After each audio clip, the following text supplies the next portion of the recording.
Hello प्यारे दोस्तों, स्वागत है आपका इंटरव्यू क्लासेस में। बात करेंगे अपने क्लास 9th के हाफ ईयरली एग्जामिनेशन के साइंस के पेपर के सॉल्यूशन के बारे में। विज्ञान के पेपर का पूरा सॉल्यूशन देखेंगे। चैनल पे नए हो तो सब्सक्राइब ज़रूर कर लीजिएगा।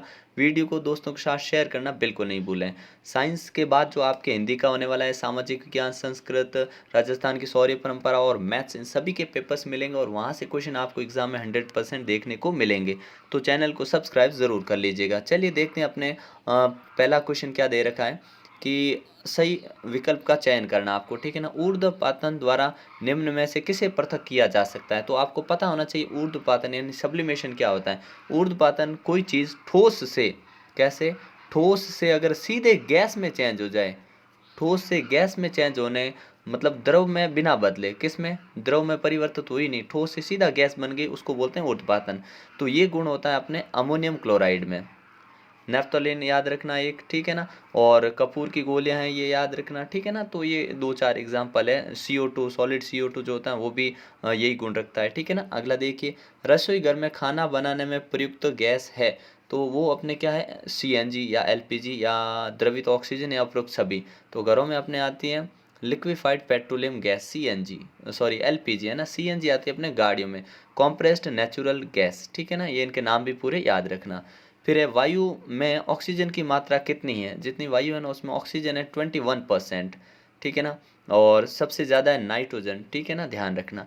अगला क्वेश्चन है अपने कोबाल्ट का प्रतीक क्या है। तो कोबाल्ट का प्रतीक ध्यान रखिएगा, कोबाल्ट का होता है अपने CO, कोबाल्ट, ठीक है। ये क्लोरीन है, ये किसी का प्रतीक है नहीं, ये कैल्शियम का है, ठीक है। अगला, परमाणु के केंद्र में होते हैं। तो परमाणु के केंद्र में अपने होते हैं प्रोटॉन और न्यूट्रॉन। ऑप्शन बी करेक्ट हो जाएगा, प्रोटॉन और न्यूट्रॉन। इलेक्ट्रॉन जो अपना केंद्रक होता है इसके बार बार चक्कर लगाते हैं, ठीक है ना। अगला क्वेश्चन देखते हैं, क्रोमोसोम बने होते हैं, क्रोमोसोम होते हैं DNA और प्रोटीन के बने होते हैं। ए ऑप्शन एकदम करेक्ट हो जाएगा, ठीक है। नेक्स्ट है, ग्रंथियों का निर्माण किस ऊतक में होता है। तो ये होता है एपिथेलियमी ऊतक में ग्रंथियों का निर्माण होता है, याद रखिएगा इसको। अगला क्वेश्चन है, एरेनकाइमा पाया जाता है। तो एरेनकाइमा पाया जाता है अपने जलीय जो पादप होते हैं ना उनमें पाया जाता है। किन में, जलीय पादपों में। पाया कहाँ जाता है, तो ये ऊपर वाले हिस्से में पाया जाता है, ठीक है। निम्न में से बल का मात्रक नहीं है। तो देखिए, पाउंड बल का मात्रक है, डाइन भी है, न्यूटन भी है, लेकिन ये जूल है ना, जूल किसका मात्रक है, जूल है अपने ऊर्जा का मात्रक, एनर्जी का मात्रक है। एनर्जी की SI यूनिट जूल होती है, ठीक है ना, ऊर्जा का। अगला है, जी का मान सबसे अधिकतम कहाँ पर होता है। तो देखिए, ऊपर जाते हैं तो जी का मान कम होता है, गहराई में नीचे जाते हैं तो भी कम होता है, पृथ्वी की सतह के ऊपर जब तक है ना तब तक जी का मान सबसे ज़्यादा, और जी की वैल्यू कितनी होती है, 9.8 मीटर पर सेकेंड स्क्वायर, ये रहती है, ध्यान रखिएगा, ठीक है। और केंद्र पर जो जी होता है ये एकदम शून्य हो जाता है। कितना हो जाता है, शून्य, ठीक है। अगला क्वेश्चन है, रिक्त स्थानों की आपको पूर्ति करनी है। पहला दे रखा, बर्फ का गलनांक होता है। तो बर्फ का गलनांक कितना होता है। तो बर्फ का गलनांक आप जानते हैं 0 डिग्री सेल्सियस बोल दो, या आप बोल सकते हैं 273 केल्विन, ठीक है ना। नेक्स्ट क्वेश्चन है, डैश जिंक तथा कॉपर का मिश्रण है जिसमें 30% जिंक और 70% कॉपर होता है। तो ये कौन होता है, तो आप बोलोगे ये होता है अपने पीतल। नेक्स्ट देखते हैं अपने क्वेश्चन, लोहे का प्रतीक चिन्ह जिसका लैटिन नाम, ध्यान रखिएगा, जो लैटिन नाम है ना, लैटिन नाम डैश से उत्पन्न हुआ है। तो लैटिन नाम अपने को यहाँ पे लिखना है। तो लैटिन नाम क्या होता है, फेरम, फेरम, ठीक है ना, लैटिन नाम।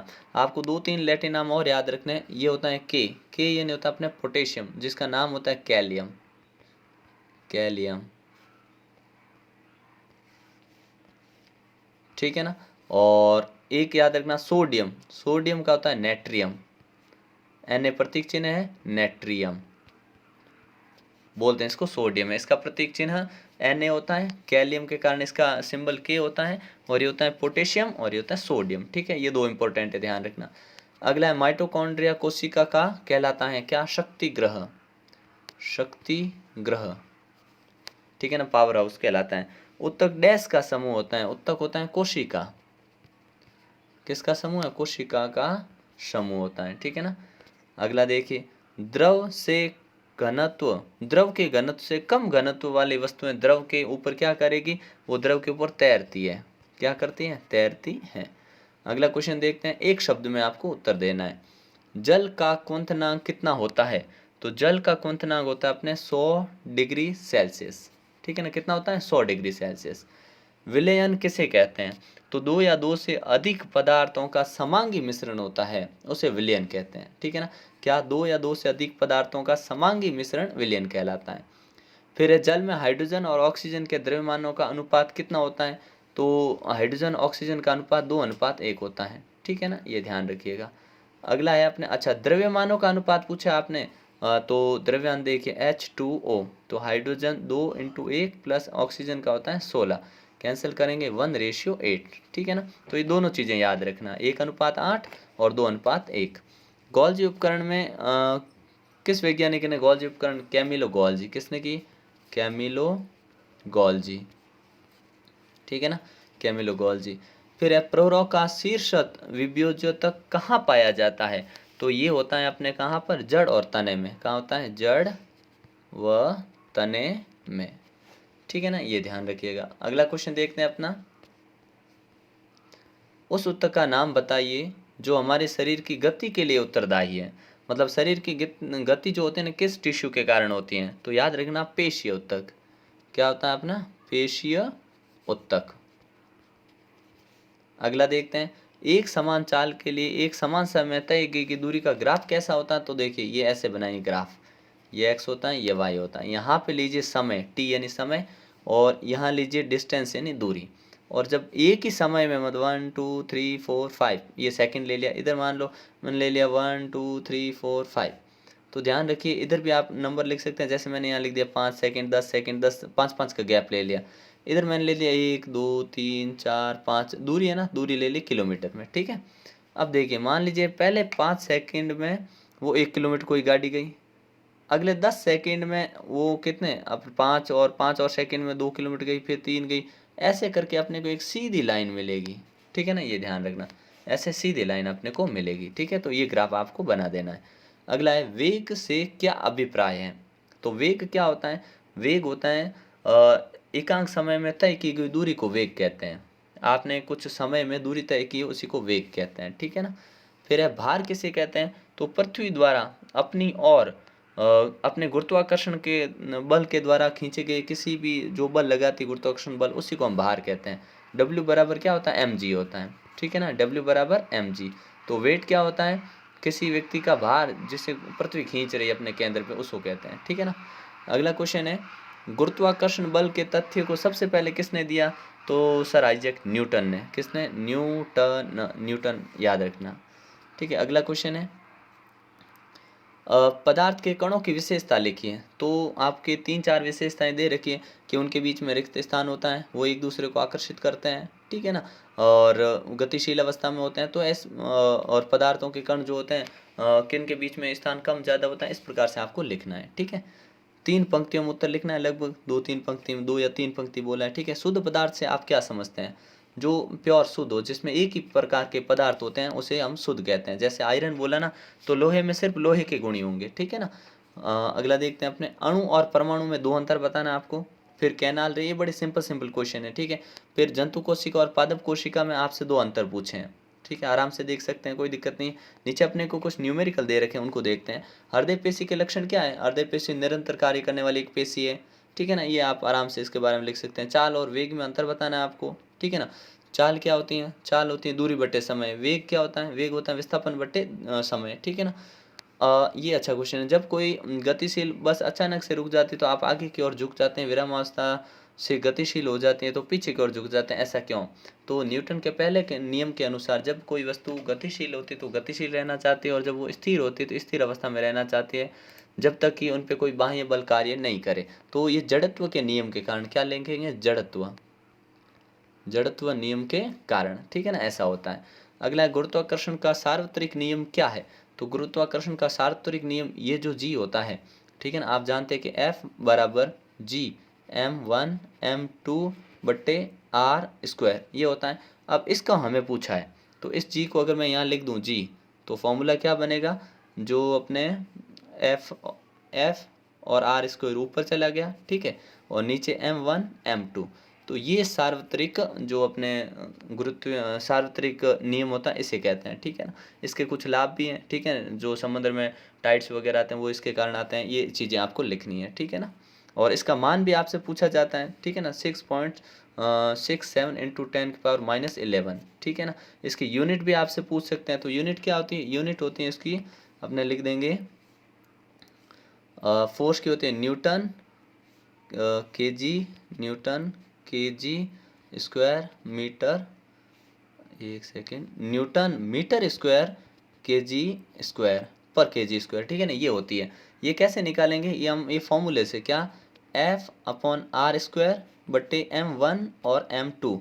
अब ध्यान दीजिए, F का मात्रक न्यूटन, दूरी का मात्रक हम क्या यूज़ करते हैं, हमने कहा दूरी का मीटर करते हैं, स्क्वायर लगा तो m1 m2 दो m है तो m का तो होते हैं kg और 2 है तो -2 ऊपर ले गए। ये इसका मात्रक भी होता है लिखना आपको, ठीक है।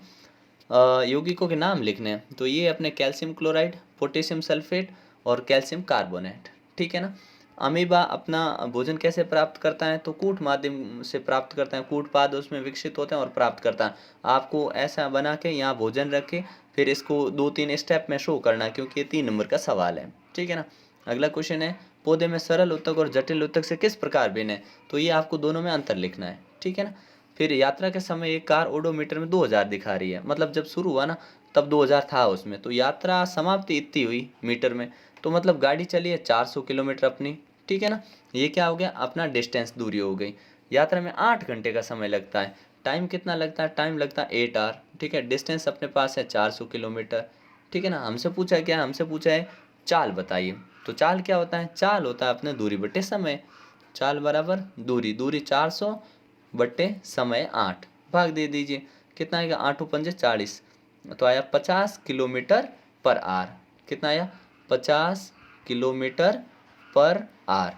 ये आ गया अपने किलोमीटर पर आर में। अपने को मीटर पर सेकंड में पूछा तो इसको चेंज कर दो, लो 50 है, इसको मीटर पर सेकंड में 5/18 से गुणा कर देंगे, ठीक है। 18 से ये 9 बार गया और ये 25 बार गया, 25 का होता है 125/9। अब ये यहाँ भी छोड़ सकते हैं, नहीं तो आप इसको डिवाइड भी कर सकते हैं, ठीक है ना, तो आप ये कर भी सकते हैं, ठीक है ना।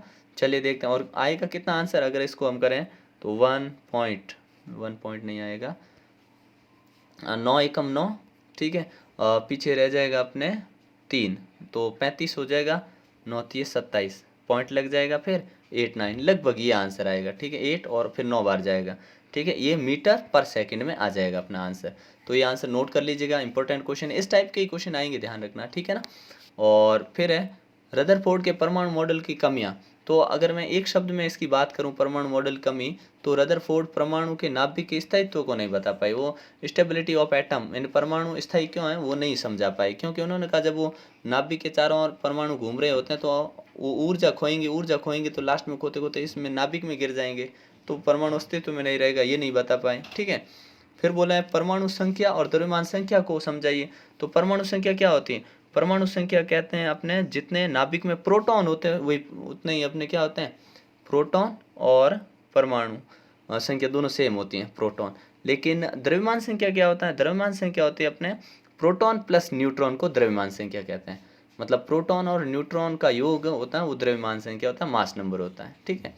फिर आपको यहाँ पे ये इनका करना है, रदरफोर्ड के अल्फा कण का प्रकीर्णन का कोशिका विभाजन करके बताना है, कोशिका का चित्र बनाना है, कोई 2 कोशिका का नाम लिखना है, और ये लास्ट में जो अपने को क्वेश्चन दे रखा है न्यूमेरिकल दे रखा है, ठीक है ना। ये भी कोई ज़्यादा मुश्किल काम नहीं है, क्या है, 5 न्यूटन अगर किसी M1 पे और M2 पे दोनों पे बल सेम लगे 5 न्यूटन, इसको इस त्वरण से धक्का दिया और इसमें त्वरण है 20 मीटर पर सेकंड स्क्वायर, अगर दोनों द्रव्यमान को साथ में मिला दे तो क्या होगा, देखिए दोनों द्रव्यमान को साथ मिलाए तो फोर्स जो होगा, बल होगा वो क्या होगा, त्वरण निकालना है, तो त्वरण निकालना है तो अपने को सूत्र यही आएगा ma, ठीक है ना।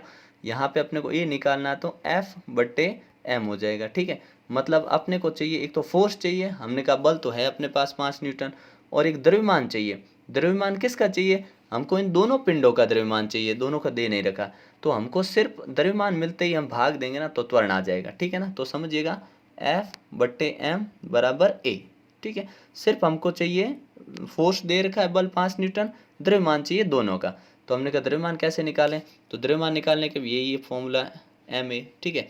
एफ दे रखा है 5 न्यूटन, एम हमको निकालना है, त्वरण पहले का दे रखा है 10, तो 10 जब मैं इसके इधर 10 है, ये इसके नीचे जाएगा तो 10 नीचे आ जाएगा, तो इसका द्रव्यमान आ गया 0.5, क्योंकि यहाँ पे न्यूटन है, मीटर है, तो इसको हम 0.5 ले लेंगे, केजी ले लेंगे, ठीक है ना, केजी में ही आएगा द्रव्यमान। तो पहला 0.5 हो गया। अब दूसरा देखते हैं, ठीक है।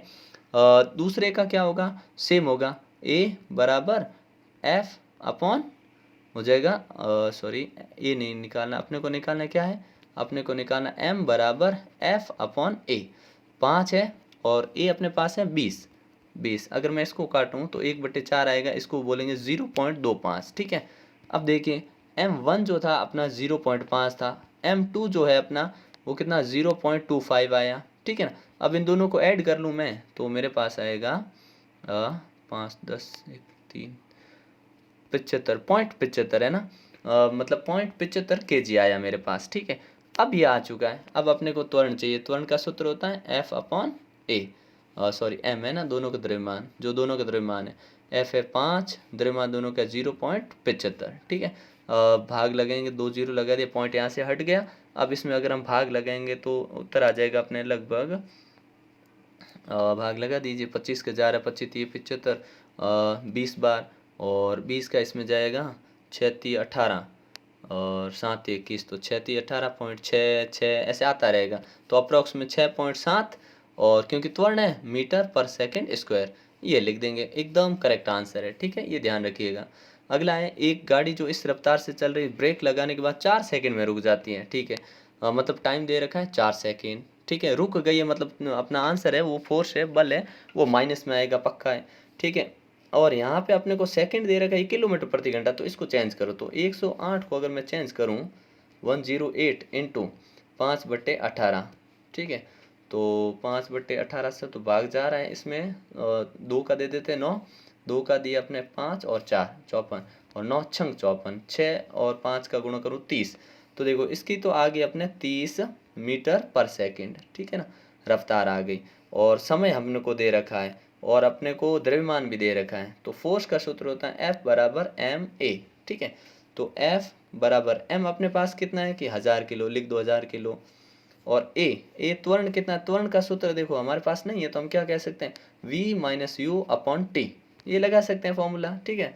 तो 1000 यहाँ लिखा मैंने, v देखिए शुरुआती वेग, ये गाड़ी चल रही थी तो शुरुआती वेग मिल गया, अंतिम वेग अपने पास है नहीं, तो अंतिम वेग क्योंकि ब्रेक लगाने के बाद रुकी होगी, तो अंतिम वेग 0, शुरुआती वेग है अपने पास कितना आया था अभी 30, और टाइम है अपने पास 4 सेकेंड, ठीक है ना। अब इसका भाग देंगे, तो 0 तो हटा ही दो भले ही, -30 का, या इसमें दे देता हूँ 1000 में इसका दे देता हूँ, ठीक है ना।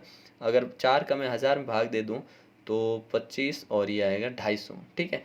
250 का अगर मैं इससे गुणा कर लूँ तो 2 0 पीछे लगेंगे, और 25 75, क्योंकि ये माइनस था तो -7500, ठीक है ना, -7500 न्यूटन अपने पास आंसर आ जाएगा, जो कि एकदम करेक्ट आंसर है, ठीक है ना। तो इस प्रकार से ये न्यूमेरिकल है, कोई दिक्कत आती है तो कमेंट सेक्शन में पूछिए, ऐसा ही पेपर आएगा, ऐसे न्यूमेरिकल ही आएंगे, ठीक है ना। तो मिलते हैं नेक्स्ट पार्ट में, तब तक के लिए जय हिंद जय भारत।